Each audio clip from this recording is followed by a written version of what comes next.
Hey, it's Fionna Gossling from Murray LePage with an update as to what happened in Oakville real estate in July 2024. And I'm trying out a little bit of a different format, so love your feedback if you're actually watching this. This I thought was interesting. I've been, for the last little bit, showing this graph here, which is our average and median sale price based on per month to kind of show that average sale prices are by no means a straight line, and there has been progressive growth in real estate values in Oakville over the years.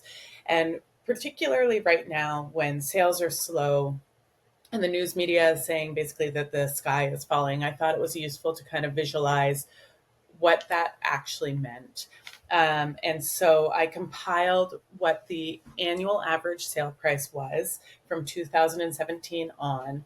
And you can see that we peaked in 2017 and then it declined and it's been slowly growing since then. We hit another peak in 2022, and that's because we had those crazy months in early 2022 and then really slow months at the end. So the average shows that. And then we've come down a little bit from 2022 and 2023, but all in all, prices are doing fairly well still. And then this graph again just shows you month by month. It is by no means a straight line up of growth. And so interesting. July in Oakville, we had very few sales. We only had 184 sales.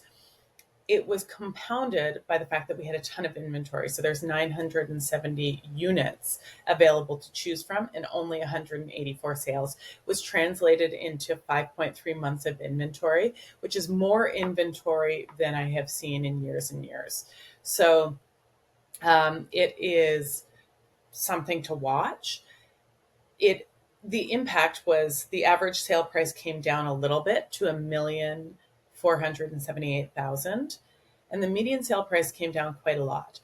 Now, when there's so few sales, it's hard to put too much weight on it and call it a trend. When you look at this kind of graph, we'll see what happens next month. Already, what I'm feeling is things are starting to move, sales are starting to happen. So it will be nice to see what happens when the August and September data comes out. I'm hopeful that things start to pick up, that there are more sales happening.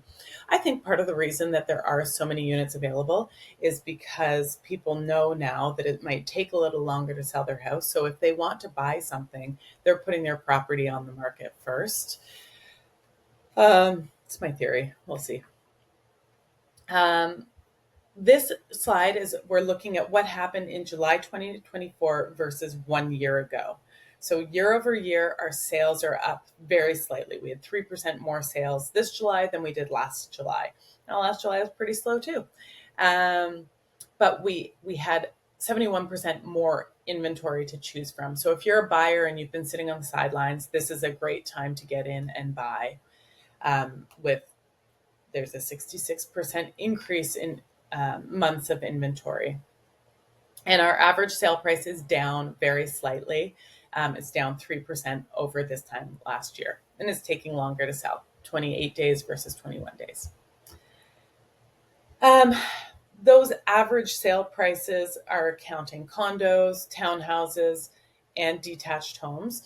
So it's important to look at this because you can't buy a detached home for 1.4. It's very unlikely. The average sale price of a detached home was $2,012,000, which is up over the last couple of months. But there were only 87 sales of detached homes, and there were 478 to choose from. So that's not that usual for us to see that kind of months of inventory in detached. Townhouses, our months of inventory in townhouses have been very low for a lot of years, and we're up to 4.1 months of inventory, and the average sale price here has come down there. And then condos, our condo sale price I think has jumped, and our months of inventory is still high, but that's that number is up.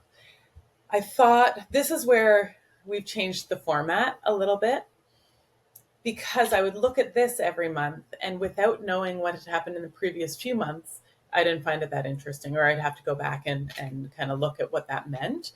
But so for detached houses, we only had 87 sales last month. The previous month we had 120, and then 160 in June and 154 in April. So our sales were way down in detached. And you can see that our active listings were quite high, but they've been high for a few months. And you can see here, when you look at average sale price, our average sale price is up over last month and over May, but down over April. So that is interesting there. As for condos, we had more condos in July than we had in condo sales in July than we had in June and in May. Our active listings were up here ever so slightly, but you can see here that our average sale price was way up. And then when you look at townhouses, and this is counting condo townhouses and freehold townhouses, so all townhouses, in July we only had 61 sales. We had 250 to choose from, so lots of months of inventory. And you can see that our price is down here in condo sales.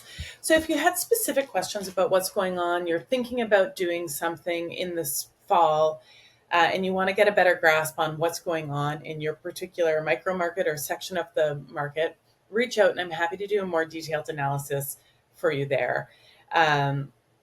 A couple of months ago, you would have thought it was really easy to sell a townhouse, and now it's taking longer to do that. In general, it is taking longer to do things. So happy to go through that with you and kind of do a little bit of planning if that is something that's on the horizon for you. Any questions? Happy to help. And in the meantime, I will check back in next month.